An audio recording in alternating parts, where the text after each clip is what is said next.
Hello there, nerds, and welcome to another episode of The Voice of the Nerds. I'm Henry from Hijodo Gamer, and this is my friend, the Incredible Hulk.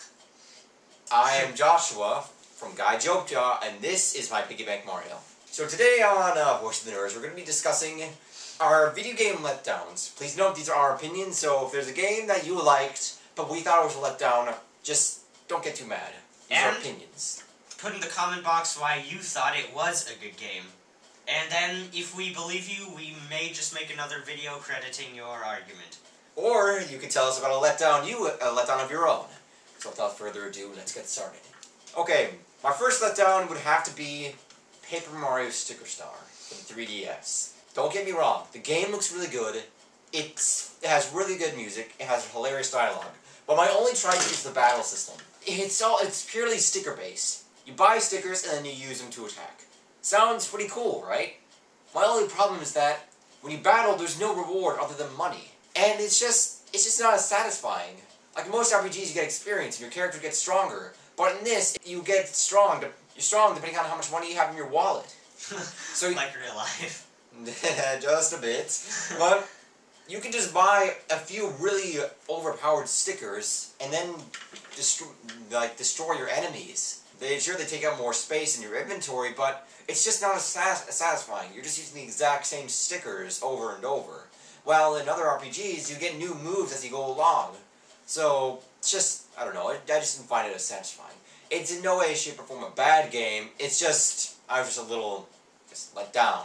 So, I gotta say, probably the biggest video game letdown I've ever had was Pirates of the Caribbean at World's End. Not hating on the game, just saying my experience with it stunk. I had it for the Nintendo Wii, you know, waggle gaming. So anyway, basically I was expecting this amazing, storyline and, like the Lord of the Rings movie games, like the Two Towers. I have that for the PS2. It's an amazing game. And I was expecting this, but a Pirates of the Caribbean version. It was not at all like this. You walked around a teeny map. You didn't even really walk around, honestly. You just stayed in one place, waggled your hand around a little bit, and killed guys. And then all 7 or 8 levels were the exact same characters, exact same gameplay mechanics, except the last level was impossible to beat. Because no matter how far you would get, there would always be a swarm of too many guys and you die. One of the challenges was get 175 kill streak. What the heck? Really, Disney? You had to do that to us? So I gotta say, all my friends hyped up that game a lot, so I was really looking forward to it. And I paid $30 for it. I sold it within a few months. Well, what can you expect from movie games? I mean, not all of them are bad, but... Like Spider-Man 2, Lord of the Rings, Two Towers, Shrek Lord of the 2. Rings 3... Yes! Movie games have their ups and downs. My next letdown is a game that wasn't even released, and that is Glover 2 for the Nintendo 64. I didn't even know of its existence until, a few years ago.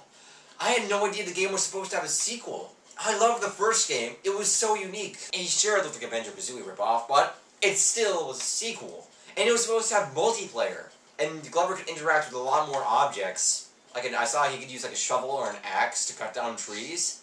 And it looked pretty cool. But no, they just had to stop for no apparent reason. So, that was really maddening and saddening. Okay, another massive letdown that I had. If you notice by looking around you, I'm kind of a big Simpsons fan. The Simpsons game, oh my goodness. Okay, so the graphics, they're like something you see on the Nintendo 64. And those graphics for the 64 were amazing for its time. But this is many years later when, I don't know, you've got games like The Simpsons Hit and Run and stuff, which have good graphics. You can't compete with that market with the Simpsons game. It was such a letdown. Luckily, I bought the game used for $4. So it wasn't like I lost much money or anything. Always gotta watch out for that $5 deal bin in Walmart. Because you always know why it's $5. Yeah. Because it stinks. Basically, it just should say the reject bin, honestly. We need to sketch that. Yes. The reject bin. Another letdown for me. This isn't too big. Don't hate on me for this. Don't be a hateinator. I rented this game, Sonic Unleashed. My biggest problem was the Werehog section. I rented it for the Wii, and the Werehog section was pretty much a waggle fest.